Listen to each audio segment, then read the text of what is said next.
Good damn afternoon, Americans. Jericho Green here with you once again, and I gotta make a correction. It was my own dumbass fault. I didn't even realize it. So when I put the promo code into Teespring, to give the 25% discount on all green gear now until November 4th, with and including the new Sweet and Sour Sniffles line, hats, hoodies, screensavers, everything. The design is sick. Check it out. 25% off. But where I messed up is the offer code was supposed to be all in for 2020. But apparently that was too many letters and numbers, so it cut off the last 20. So, offer code 25% off, all in for 20, all caps, 25% off, all in for 20, all caps. So, another rapper has awoken from the slumber of victimhood. Kind of. Lil Wayne, he came out a couple years ago, I believe, maybe a year, maybe 2 years ago, where he was doing an interview and the lady kept trying to get him to support Black Lives Matter, kept trying to get him to bite from the poisonous fruit of victimhood, and he wouldn't do it. He said, to me, this country isn't racist. As I look out in the crowds at my shows, all I see are white faces. That rhymes, I didn't mean to. He also said, which I think was a good point, he said, all these white people here behind these cameras are here for me, talking about the cameraman at the interview he was doing. He said, all these white folks came to see me. So how can that be racist? He also tells a story of when he was a kid, I think he was 12, he shot himself in the chest. Police came, kicked in the door, came in, all these black and white officers, I'll say that one more time in case there was a glitch or something. These black and white officers were stepping over him, bleeding on the floor. Stepping over him as in fuck him. Black and white officers. Until a white officer, yes, white, and Lil Wayne was still black while this was happening, I know. A white officer said, what the fuck is wrong with you guys? Look at this kid laying on the floor. Get him some help. Cop picked him up, took him to the ambulance, and stayed by his side until he woke up. A white cop with a black child. So Lil Wayne had opportunities to indulge in victimhood, and he didn't. So yesterday, he goes to the White House, like Ice Cube, to work with the Trump administration on the Platinum Plan and bringing prosperity to the black community, working with the black community. That's what he was there for. He tweets out, just left the White House. We talked about this and that. It was very productive. It's a picture of him posing with the president. The only problem I have with that picture is that he didn't wear a suit. Call me old school, call me old fashioned, call me a fucking curmudgeon. But if you go to the White House, you go to this nation's capital, to the highest office in the land, and I don't mean just America, the world, Craig. You go to the White House, you should be wearing your best. You need to be wearing a suit. Nothing cool, fashionable. Who is it? Marshawn Lynch's dumbass, after the Sea Bitches won the Super Bowl, they went to the White House and this fool was wearing a fucking sweatsuit. Man, get your shit together, stand up straight, and put on a suit. Other than that, I don't have a problem with the picture. I don't have a problem about why Lil Wayne was there. Of course, they're calling him a what? You know it. Say it with me. A coon, a sellout, a Uncle Tom. Why? Because he's trying to help the black community? Let that sink in. This man is a coon and a sellout because he went to meet with the president to help the very black community that is calling him said names. What kind of stupid shit is that? Either you want prosperity for the black community or you don't. Prosperity lies in DC. Go get it.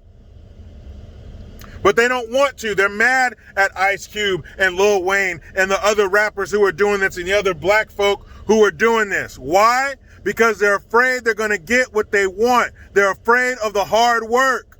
They're afraid of putting away childish things and bullshit and getting serious about life and changing things. That's why they're mad.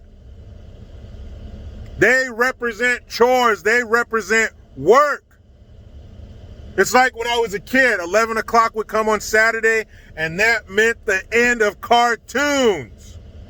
In the evening, 5 o'clock, that signaled evening programming, news, grown-up shit, boring.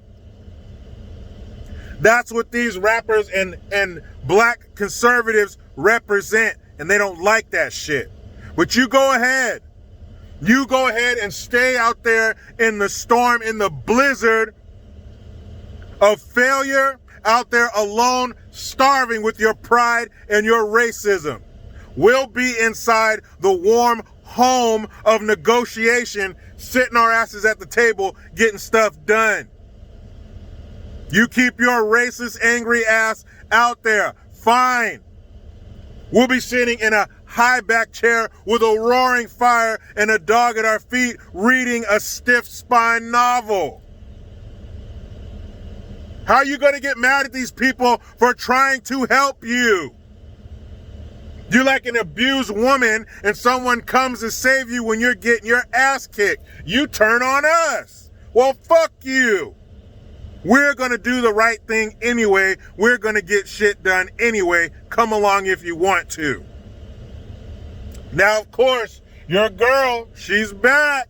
Who is she? Loco Cortez. You motherfucks. Her womb is soft but loaded. She got my fucking baby, man. That shit never gets old. She is back doing what she does, being a hypocrite. Now, she is on the cover of Vanity Fair, and people were attacking her because apparently she's wearing a $14,000 outfit. People, I'm going to go ahead and be honest with you. Can I be honest? I can gather all of my clothing and my shoes, and it won't total $14,000, not even close. So she has on this outfit. People are attacking her. How could you do such a thing during a time like this? And she's telling people, duh, those aren't my clothes. Well, yeah, we know that, stupid. Lady, don't hit my fucking truck.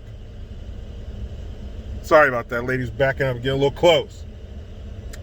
We know that, dummy. It's a photo shoot. Who shows up to a photo shoot, especially on the Vanity Fair level, with their own clothes? I think they got that covered.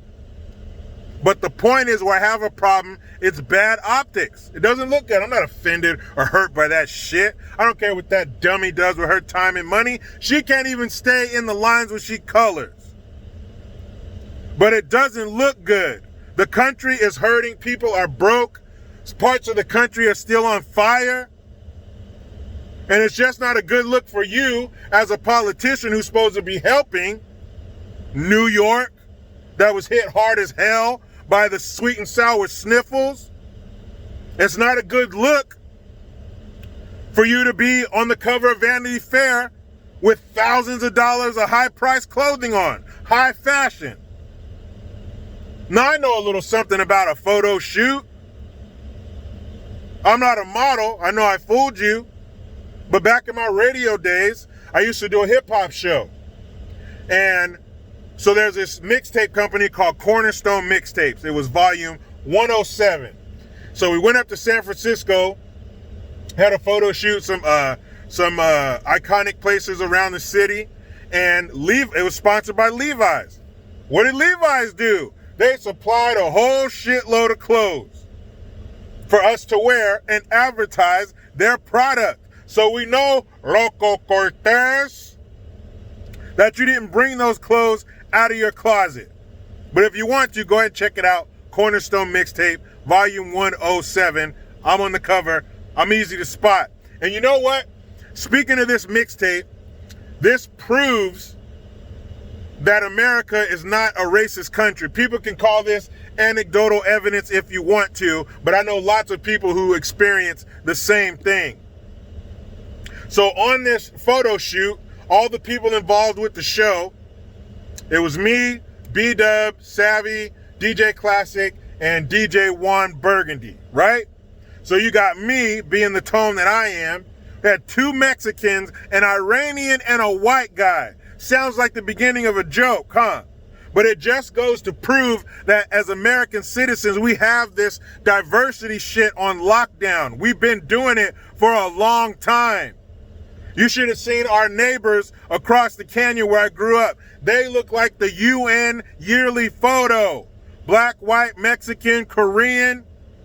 They had everybody in that family. So American citizens have this diversity thing down pat.